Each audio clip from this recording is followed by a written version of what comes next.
Est-ce qu'on peut encore acclamer le roi des rois, toi qui nous suis de loin? Est-ce qu'on peut acclamer pour le Seigneur de gloire?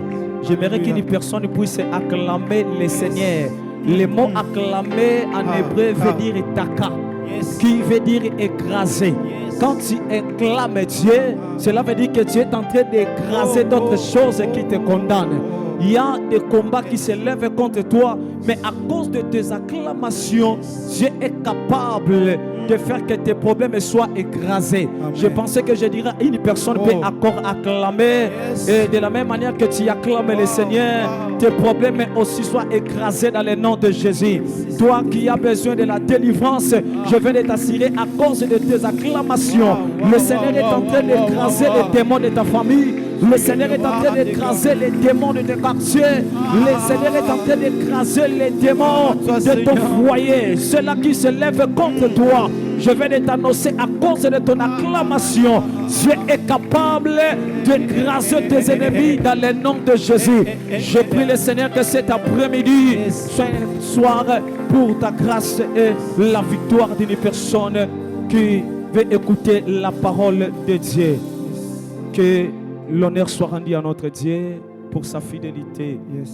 Il est écrit que si c'est par les œuvres, la grâce n'est plus grâce. Mais c'est par la grâce de Dieu que nous sommes ce que nous sommes aujourd'hui. Et nous rendons encore merci à Dieu pour cette opportunité de se présenter devant vous, le peuple de Dieu qui nous suit de loin partout dans le monde. Notre but n'est pas seulement se présenter nous, mais de présenter Jésus devant vous. Alors là où tu es, j'aimerais que tu puisses nous donner ton attention et de comprendre ce que le Seigneur veut vous communiquer cet après-midi. Comme notre président que l'on vient de dire, que Ezali Kambuya, Nzambe ya maombi, Nzambe ya losambo autrement, autrement on peut dire que le Dieu de la prière. Et c'est par là que nous allons essayer d'expliquer pourquoi nous voulons vous présenter Nzambe ya maombi. Dans la vie ou dans la Bible, nous connaissons nous tous qu'il y a plusieurs dieux. Mais aujourd'hui, nous allons nous présenter un Dieu qui est au-dessus de tous les dieux. Pas un Dieu comme d'autres dieux, mais un Dieu qui est le Créateur. Et son vrai nom est appelé Elohim. Elohim qui veut dire le puissant créatrice. C'est lui qui crée toutes choses par sa puissance et par sa parole puissante. Et je dis merci à notre pasteur David de Paul Ilunga pour nous donner aussi de confiance en ce moment et enseigner afin de vous présenter ce qui est la parole de Dieu. Et je bénis tout le monde qui sont ici avec nous, que le roi des cieux nous bénisse. Voilà, suivez-moi très bien parce que je vais parler même pendant 10 à 15 minutes seulement et nous allons continuer à prier Dieu. Nous venons d'adorer Dieu et nous allons encore continuer d'adorer Dieu. Pourquoi? Parce que nous ne demandons pas plus à Dieu, mais nous adorons Dieu.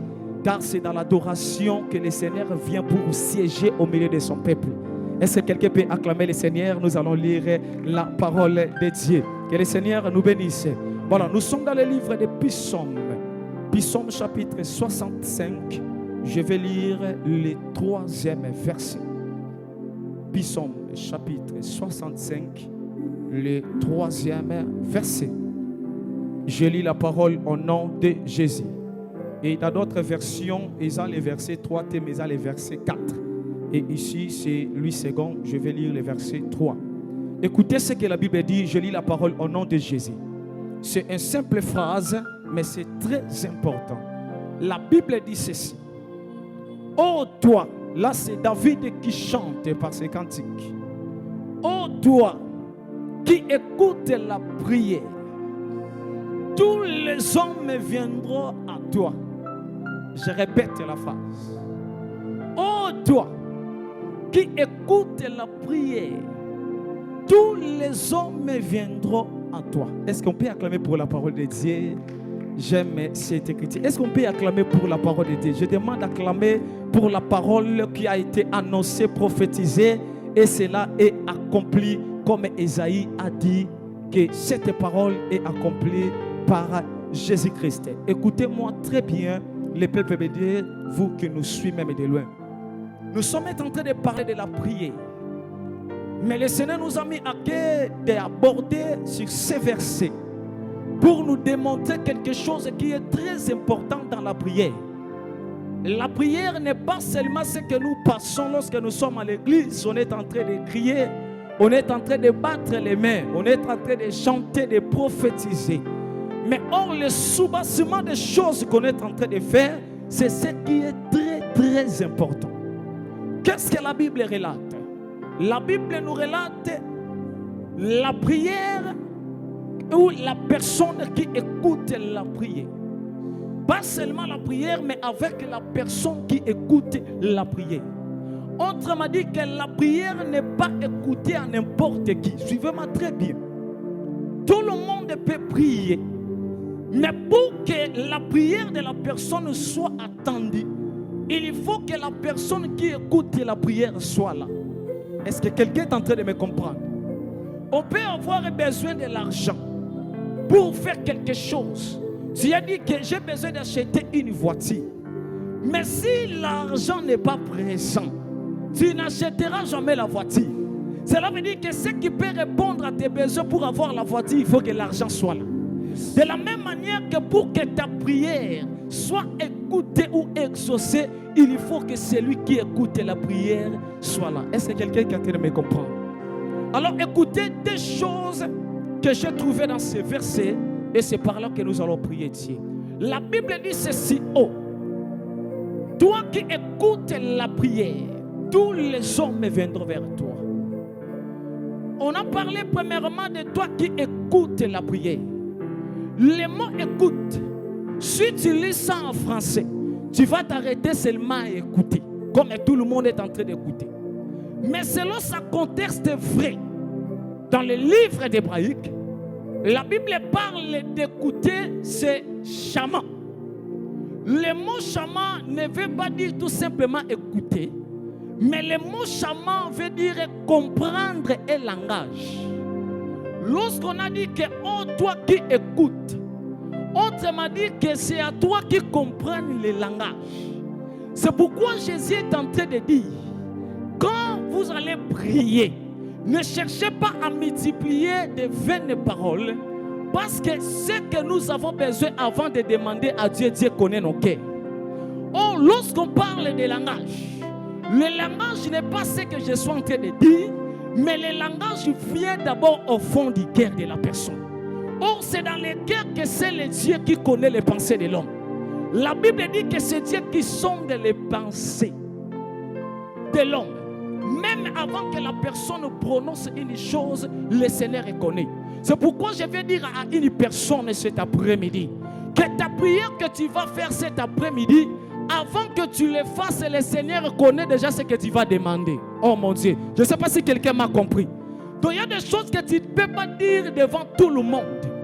Mais quand tu les dis dans ton cœur, directement le Seigneur va écouter.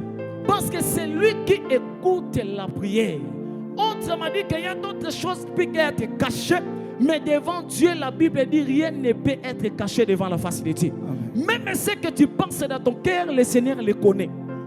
La souffrance que tu traverses, avant même que tu racontes la souffrance en question, le Seigneur savait que tu vas rencontrer une souffrance. C'est pourquoi je viens de te dire que souka na yo eza souka ya nzambe te. Et si ka oyo yo kokite elobite ke nzambe ya kokoka te. Non. La Bible dit que rien n'est impossible à Dieu, mais tout est possible à celui qui croit. Cela revient à dire que lorsque tu crois en Dieu, quel que soit, il y a des choses qui peuvent t'arriver, le mal, mais parce que tu es en Dieu, sache-le que tout sera possible. Je prie le Seigneur à la personne qui m'écoute, que le Dieu qui comprend le langage, comme une sœur a chanté de dire que yo moko kamata ba phrase nanga sa classé yango ndengo lingi. Autrement dit que même nous ne savons pas demander à Dieu, mais ce qui monte dans nos cœurs, et Salomon est en train de dire que c'est dans l'abondance du cœur que la bouche parle. Avant que la bouche parle, vient du cœur. Alors que le Seigneur touche ton cœur et il voit tout ce qui est dans ton cœur et que le Seigneur t'exauce à cela dans le nom de Jésus. Et la deuxième partie, pour aller vite et pour finir, on nous a parlé de la prière. Oh, toi qui écoutes, il écoute quoi la prière? Oh mon Dieu, j'aime ça. Pourquoi il écoute seulement la prière? Le mot prière vient du verbe parla en hébreu. Pourquoi? Parce que cela veut dire agir à la médiate. Quand la personne demande à Dieu dans la prière, il est en train d'agir au milieu de ce qu'il a besoin à Dieu. Il est en train de travailler comme un médiateur. Oh, nous savons une chose, que dans la Bible, il n'y a qu'un seul médiateur qui est appelé Jésus-Christ. Oh mon Dieu, lorsque tu prononces le nom prière, cela veut dire que le médiateur à commun, c'est Jésus-Christ de Nazareth. Oh Dieu, écoute celle que Jésus. Oh mon Dieu, je ne sais pas si quelqu'un m'a compris ce que j'ai dit. Amen. La prière n'est pas crier, mais la prière c'est le nom de Jésus. Lorsqu'on parle de la prière, nous voyons rien que le nom de Jésus. Autrement dit que Dieu n'écoute personne, rien que le nom de Jésus. C'est pourquoi il est écrit dans Jean chapitre 14 que tout ce que vous demanderez en mon nom, cela vous sera donné avec le Père. Il a parlé de Père, que le Père soit glorifié dans le Fils. Donc pour que le Père soit glorifié, il faut que le Fils témoigne. C'est pourquoi la vraie prière de ta vie, c'est le nom de Jésus. Tu peux manquer tout, mais pas le nom de Jésus. Tu peux tout perdre, mais pas le nom de Jésus. Tu peux rater tout, mais pas le nom de Jésus. Parce que devant le nom de Jésus, il est écrit que tout genou fléchira. Lorsqu'on parle des genoux fléchissent, autrement dit qu'on rend les choses inférieures. Mabroussa. Parce que comme c'est l'homme, on est comme une assez en Zambie. Oh, ceux qui m'ont foucami et la signe à humilité. D'autre part, on ne peut pas aussi parler de l'humilité, mais ils ont la punition et mouton auto saté. Donc cela veut dire que lorsque des choses se mettent genoux devant Jésus, cela veut dire que les cambouis sont tungisayo, il faut fou comme aliboso yanzam. Stérilité on a sorti kayote, il faut fou comme aliboso yanzam. Kindokeuse aussi la terre en famille il faut fou comme aliboso yanzam. J'ai écouté la prière, mais quelle prière? Jésus dit ne multipliez pas de vaines paroles dans la prière. Quand tu veux prier, entre dans ta chambre. Invoque ton Père qui est dans les secrets et il te rendra dans les secrets ce que ton cœur a besoin. C'est le seul nom de Jésus qui est la prière que le Seigneur écoute. Dieu n'écoute pas toutes les prières, mais Dieu écoute la prière lorsqu'il y a le nom de Jésus. C'est pourquoi la Bible dit qu'il n'y a aucun nom dans le ciel et sur la terre qui nous a été donné afin que les hommes soient sauvés. C'est le nom de Jésus. Je prie le Seigneur qu'à cause de cette exhortation, qu'une personne voit la main de Dieu dans ta vie. Toutes les prières que tu vas faire devant la présence de Dieu, laisse que le Seigneur t'exauce. Car l'exaucement ne vient pas des hommes, mais l'exaucement vient de lui-même. Parce qu'il y a des choses que l'homme ne peut pas faire, mais Dieu est capable de les faire. Il y a des choses que ta mère ne peut jamais les faire, mais Dieu est capable de les faire. Il y a des choses que ton père peut manquer de faire, mais Dieu est capable de les faire. Il y a des choses que ton mari et ta femme ne peuvent jamais le faire, mais je vais annoncer à une personne qu'il y a un Dieu dans les cieux qui écoute la prière. J'aime la réponse de Jean-Baptiste, qu'un homme ne peut que recevoir ce que le ciel lui a été donné. Si le ciel ne nous donne pas, nous ne recevons pas. Je prie le Seigneur que cette exhortation t'amène de comprendre que la seule prière, c'est le nom de Jésus-Christ. J'aimerais que là où tu es, que tu puisses acclamer le roi de gloire, celui qui écoute la prière et celui qui exauce la prière. Il est dit que tous les hommes viendront vers lui parce qu'il est dans un amalobaya. Est-ce qu'on peut acclamer le Seigneur? On peut donner des paroles à Dieu.